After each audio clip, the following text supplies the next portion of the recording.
The signal did not announce itself with noise or light.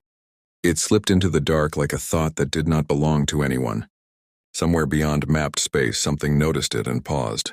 Humanity had spoken into the void before, but this time the void listened.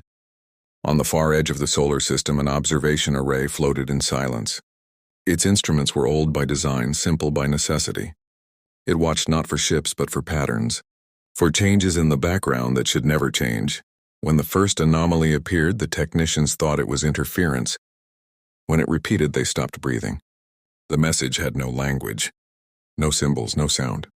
It was structure itself, a deliberate disturbance in the fabric of space. Anyone advanced enough would understand one thing immediately. This was not a greeting. It was proof of awareness. Inside the control chamber, the lights dimmed as systems shifted into emergency analysis.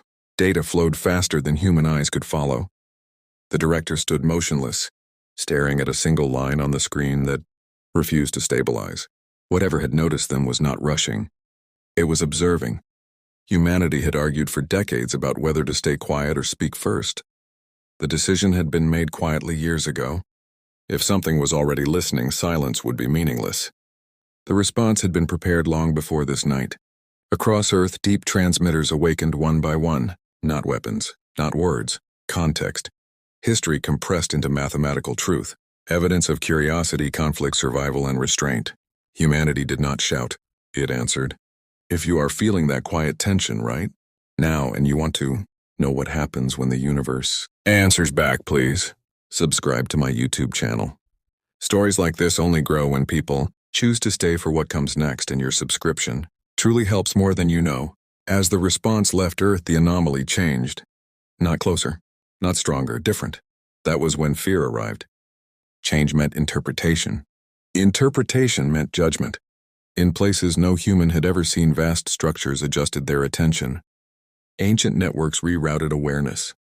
Humanity had crossed an invisible threshold not by power but by clarity. They had shown intent without aggression and intelligence without apology. Back on the array, alarms began to sound softly, not warnings but confirmations. Something had aligned its observation toward Earth. Not a fleet, not a beam of focus. The director finally spoke. Her voice was steady but quiet.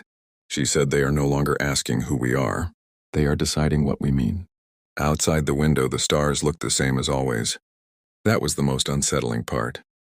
No fire, no movement, just patience. Humanity had responded, and somewhere beyond fear, beyond distance, beyond time, the galaxy noticed. The first consequence was not destruction. It was silence of a different kind. Communication channels that had always been empty now carried weight. The background noise of the universe shifted as if someone had leaned closer. Observatories across Earth reported the same impossible calm. Space itself felt attentive. Analysts searched for patterns in what could not be seen. Gravitational waves showed faint regularity. Neutrino streams bent in ways that suggested intent. Nothing approached. Nothing retreated. Whatever had noticed. Humanity was staying exactly where it was, and that choice was deliberate. In orbit above Jupiter, a deep space probe, older than most of its operators, changed status on its own. No malfunction, no command. It began transmitting archived data it had never been instructed to send. Records of cosmic radiation from regions humanity had not yet studied. The data carried the same structural signature as the anomaly. It was an answer without words.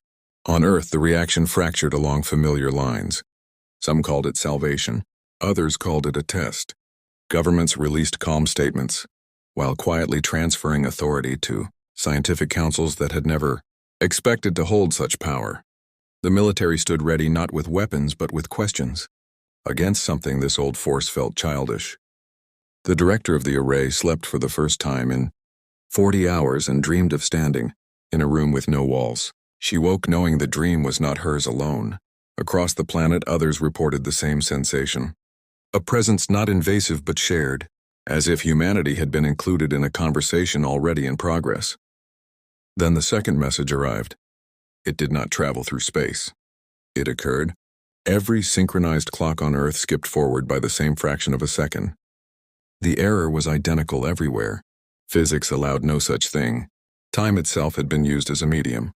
The meaning was clear to those who understood.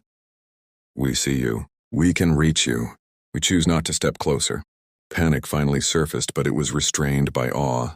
This was not conquest behavior. No demands. No threats. Just demonstration. The galaxy was not empty, and humanity was no longer alone in theory. Astronomers redirected instruments toward regions long dismissed as void. They found structures there, not ships, but frameworks vast and delicate like thought made visible. They were not moving. They were waiting. The response team debated for hours before acting. Another message could be seen as defiance. Silence could be seen as fear. In the end, they chose consistency. Humanity would remain itself. A second reply was sent, not louder, not faster, but deeper. A proof of limitation. Acknowledgement of boundaries.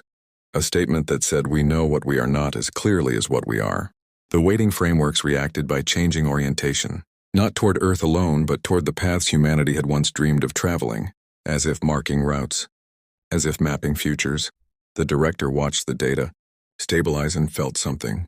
Unexpected relief, not because danger had passed, but because meaning had arrived. Humanity had been noticed. Now it was being measured. The third change came quietly, and for that reason it was the most terrifying. Nothing appeared on sensors. No signals. No distortions in time or space. Yet every long-range instrument began returning the same anomaly as subtraction. Entire regions of deep space were no longer empty nor occupied. They were undefined. Physics reported them as present and absent at once. The scientific councils understood first. The frameworks were not structures in the way humanity built structures. They were boundaries. Places where the rules of the universe paused. The galaxy had not only noticed humanity, it had begun to rearrange itself around the idea of humanity. A final transmission reached Earth not as sound or light but as comprehension. It was not translated. It was understood. You have learned to answer. You have not yet learned to listen. The message carried no judgment, only sequence. Civilizations that survived contact did so by restraint. Those that rushed forward burned brightly and briefly. Humanity was being offered a space between those outcomes. Around distant stars, ancient conflicts ended without explanation. Fleets powered down weapons they had carried for millennia. Empires built on expansion discovered their borders had become unmovable, not by force but by inevitability. The frameworks adjusted again, sealing some paths and opening others. Humanity watched and realized the truth. The galaxy was not reacting to human strength. It was reacting to human unpredictability. A species that answered the unknown not with surrender nor domination but with curiosity and limits. On Earth, the skies looked the same, but the future did not. Funding shifted from weapons to understanding. Exploration vessels were redesigned not for speed, but for patience. Children were taught not that humanity would conquer the stars, but that it would meet them. The director returned to the array one final time. The anomaly that had started it all was gone. In its place was a pattern echoing humanity's first response, but expanded, refined, harmonized. It was an invitation that would not expire. Humanity chose not to rush. Years passed. Then decades. Humanity explored slowly and the galaxy allowed it. Where others saw walls, humans saw questions. Where others demanded answers, humans offered presence. The frameworks never spoke again, yet they were felt everywhere like gravity. A reminder that observation cuts both ways. At the edge of explored space, a human vessel stopped before, crossing an unseen threshold. The crew waited. Instruments recorded nothing unusual. Still they waited. That patience alone triggered the final acknowledgement. A path opened, not forced but granted. No celebration echoed across the galaxy. No announcement was made, but something fundamental shifted. Humanity had not been conquered. It had not conquered. It had been accepted. And in that acceptance, the galaxy finally understood what humanity had been trying to say from the beginning. We are here. We are listening.